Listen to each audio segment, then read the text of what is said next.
Hello दोस्तों। दोस्तों, आज मैं लेकर आया हूं आपके लिए एक आने वाला IPO Mindspace business park writ. दोस्तों, आज हम अपनी वीडियो को 3 पार्ट में क्लासिफाई करेंगे।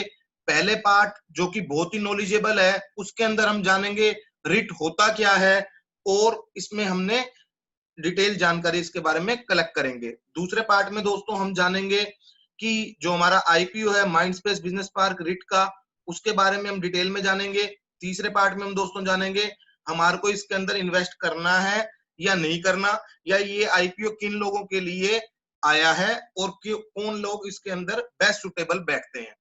आइए दोस्तों, अपनी वीडियो को स्टार्ट करते हैं। मैं हूं सीए सचिन कुमार, और अगर अब तक आपने मेरे चैनल को सब्सक्राइब नहीं करा तो मेरे चैनल को सब्सक्राइब करें और बेल आइकन को प्रेस करें। दोस्तों, माइंडस्पेस बिजनेस पार्क रिट, आइए अपनी वीडियो को स्टार्ट करते हैं। दोस्तों, सबसे पहले तो ये रिट होता क्या है? REIT, real estate investment trust. दोस्तों, ये हमारा इंडिया का सेकंड आईपीओ है रिट का। पहला आईपीओ एम्बेसी ऑफिस पार्क का आया था अप्रैल 2019 में। म्यूचुअल फंड की तरह दोस्तों ये काम करता है। म्यूचुअल फंड क्या होते हैं? म्यूचुअल फंड बेसिकली एक ट्रस्ट होती है जो क्या करती है दोस्तों, लोगों से पैसा इकट्ठा करती है और या तो इक्विटी शेयर्स में लगाती है, या डेट में लगाती है, या बॉन्ड्स में लगाती है, और आपको जो भी वहां से फायदा और नुकसान होता है वो आपको पास ऑन कर देती है। सिमिलरली दोस्तों, इसके अंदर भी ऐसे ही होता है। ये भी एक ट्रस्ट के अंदर ही बना हुआ है, और इसके अंदर बस पैसा इक्विटी शेयर्स में, डेट फंड्स में, बॉन्ड्स में ना इन्वेस्ट होकर दोस्तों रियल स्टेट में होता है। और जो रियल स्टेट से आने वाला फायदा होता है वो उसमें आपको पास ऑन करता है। जैसे मैं एग्जांपल करूं, अगर म्यूचुअल फंड में आपने पैसे लगाए और उस म्यूचुअल फंड जो भी है उन्होंने इक्विटी शेयर में पैसे लगाए, एसबीआई में, रिलायंस में, आईसीआईसीआई में, वहां पे अगर फायदा आया तो आपको फायदा पास ऑन कर दिया, वहां पे नुकसान आया तो नुकसान पास ऑन कर दिया।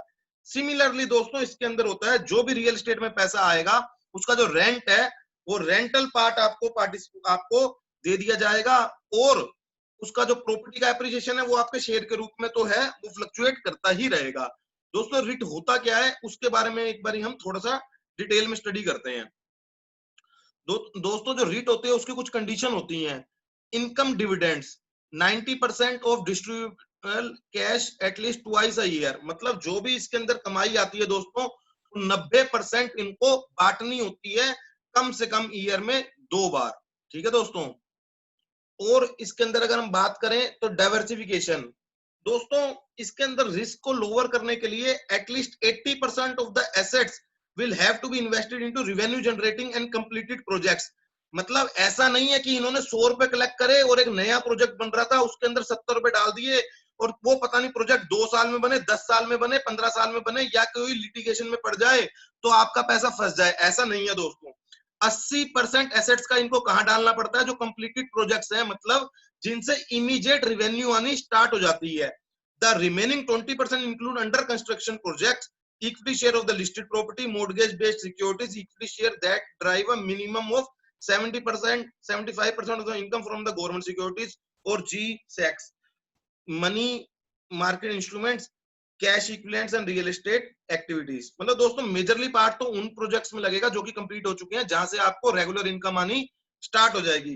According to the guidelines, REIT will have to invest a minimum of 2 projects with 60% assets value in a single project. कह रहा है ऐसा भी नहीं है कि सारा का सारा जितना ही पैसा आया वो एक ही प्रोजेक्ट में लगा दिया, कम से कम 2 प्रोजेक्ट में तो पैसा लगाना ही पड़ेगा। दोस्तों, जैसे एक पर्सन है, उसको रेंटल लेने की दरकार है, तो दोस्तों रेंट तो उसको तभी मिलेगा जब वो प्रॉपर्टी का ओनर होगा। प्रॉपर्टी का ओनर नहीं होगा तो रेंट नहीं मिलेगा। पर रिट के अंदर क्या होता है दोस्तों, आप कुछ थोड़ा सा पैसा लगा के भी अपनी रेंटल को स्टार्ट कर सकते हो। दोस्तों, हम अपने सेकंड पार्ट में आईपीओ के बारे में थोड़ी सी डिस्कशन करते हैं। आईपीओ कब खुलेगा दोस्तों? 27 जुलाई, मतलब कल, मतलब मंडे को ये ओपन होगा, और 29 जुलाई तक आप इसके अंदर इन्वेस्ट कर सकते हैं। दोस्तों, आईपीओ है कितने का? टोटल 4500 करोड़ का है, जिसमें से 3500 करोड़ कहूं तो ऑफर फॉर सेल है, और 1000 जो करोड़ है वो फ्रेश इश्यू का पार्ट है। फेस वैल्यू दोस्तों जो है हमारी आईपीओ प्राइस का क्या है? 274 से लेके 75 के बीच में, मतलब आपका जो फ्लोर प्राइस है वो कितना है 274 और कैप प्राइस कितना है 275 का।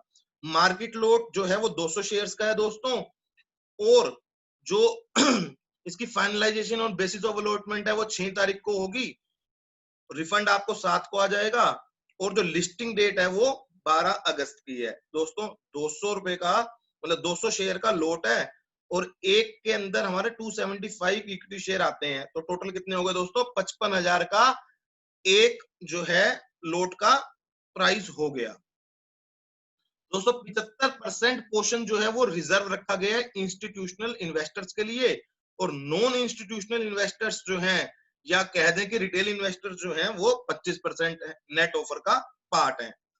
आइए दोस्तों बात करते हैं ये पैसों का किस प्रकार से लाए हैं। कह रहे initial offer aggregating up to 4500 crore which consist of fresh issue of 1000 crore and offer to sale में कितने हैं 3500 करोड़।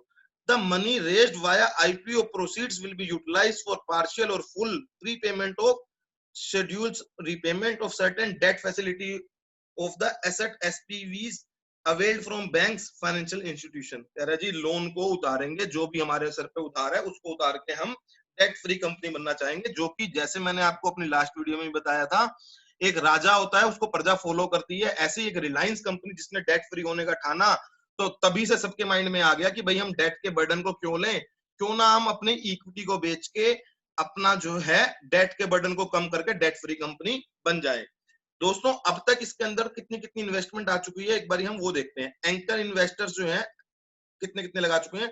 239 करोड़ जो है वो गवर्नमेंट ऑफ सिंगापुर से आया है। 150 करोड़ जो है दोस्तों कैपिटल रिसर्च ने कंफर्म किया है। 150 करोड़ जो है वो नोमुरा, और 75 करोड़ जो है वो IIFL, 53 करोड़ जो है वो फिडेलिटी मैनेजमेंट ने, 49 crore HDFC life, SBI life और एक्सिस म्यूचुअल फंड ने, 38 करोड़ जो है वो ICICI म्यूचुअल फंड ने कंफर्म करा है। दोस्तों इनका जो मेन काम है वो बेसिकली 4 जगह है, 4 लोकेशंस हैं। कौन कौन सी? मुंबई, हैदराबाद, पुणे, चेन्नई। और रिवेन्यू वहां से कितना कितना आता है दोस्तों 660 करोड़ जो है मुंबई से रिवेन्यू है, सेकंड पे 623 हैदराबाद से, पुणे में 482 करोड़ रुपीस, और चेन्नई में 0। दोस्तों ये देखना पड़ेगा एक बारी। और प्रॉपर्टी वैल्यू दोस्तों कितनी है, लगभग 9200 करोड़ जो है वो मुंबई में, हैदराबाद में 1957 करोड़ रुपए, पुणे में 4268 करोड़ रुपए, और चेन्नई में 600 करोड़ रुपए। दोस्तों रिवेन्यू फ्रॉम ऑपरेशन देखिए कितनी शानदार इसकी परफॉर्मेंस रही है पिछले कुछ टाइम में।